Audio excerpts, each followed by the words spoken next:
देश में लोकसभा चुनाव में अधिक समय नहीं रह गया है। केंद्र सरकार की तरफ से अंतरिम बजट आ चुका है। अयोध्या के राम मंदिर में प्राण प्रतिष्ठा कार्यक्रम भी खत्म हो चुका है। अब इंतजार है लोकसभा चुनाव की तारीखों की घोषणा का। दूसरी तरफ सत्ता की हैट्रिक लगाने की तैयारी में लगी बीजेपी नीत एनडीए गठबंधन के सामने मुकाबला कितना कड़ा है। विपक्षी दलों की तरफ से मोदी को कितनी मजबूत टक्कर मिलेगी। चुनाव से पहले इंडिया में मची उथल पुथल के बाद ये सवाल मौजूद है। विपक्षी दलों की तरफ से केंद्र के अंतरिम बजट पर पहली बार एक सुर में होने के बावजूद विपक्ष पूरी तरह बिखरा नजर आ रहा है। 28 दलों वाले इंडिया गठबंधन में चुनाव से पहले साथियों के छिटकने का सिलसिला शुरू हो चुका है। पिछले साल दिसंबर से ही कांग्रेस और अन्य सहयोगी दलों में सीटों के बंटवारे पर सहमति को लेकर बातचीत चल रही है।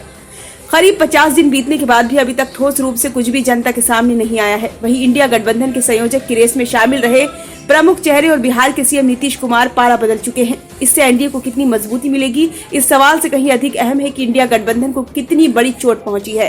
कांग्रेस भले ही इसके असर को कमतर करके आंक रही हो, लेकिन राजनीतिक विश्लेषक इसे मोदी के खिलाफ लड़ाई में बड़ा झटका मान रहे हैं। इंडिया गठबंधन में कांग्रेस सबसे बड़ा दल है। ऐसे में गठबंधन का हिस्सेदार 28 दलों के बीच उसकी जिम्मेदारी काफी अहम है। कांग्रेस के सामने दिल्ली, पंजाब, केरल और पश्चिम बंगाल में दुविधा की स्थिति है।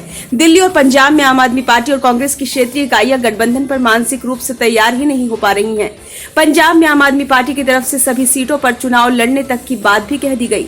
वहीं पश्चिम बंगाल में ममता बनर्जी भी एकला लड़ो की बात कह चुकी हैं। अभी ये दो दलों की तरफ से असहमति के सुर निकल ही रहे थे कि इंडिया गठबंधन के लिए महाराष्ट्र से भी अच्छी खबर नहीं आ रही है। महाराष्ट्र में महाविकास अघाड़ी में शामिल प्रकाश अंबेडकर ने साफ कह दिया है कि इंडिया गठबंधन लगभग खत्म हो चुका है। प्रकाश का कहना है कि राज्य में सीटों के बंटवारे पर शिवसेना और एनसीपी से बातचीत हो रही है, कांग्रेस से कोई बातचीत ही नहीं है। बीजेपी की स्थिति इस समय समुद्र में एक बड़े जहाज के रूप में दिख रही है। मोदी सरकार किसान सम्मान निधि, मुफ्त अनाज योजना, पीएम आवास योजना, मुद्रा लोन जैसी अपनी कल्याणकारी योजनाओं के साथ मजबूती से ताल ठोक रही है। वहीं बिहार जैसे बड़े राज्य में इंडिया गठबंधन पूरी तरह से बिखरा नजर आ रहा है। नीतीश कुमार खुद इस बात को कह चुके हैं कि इंडिया गठबंधन बिल्कुल स्लो चल रहा है।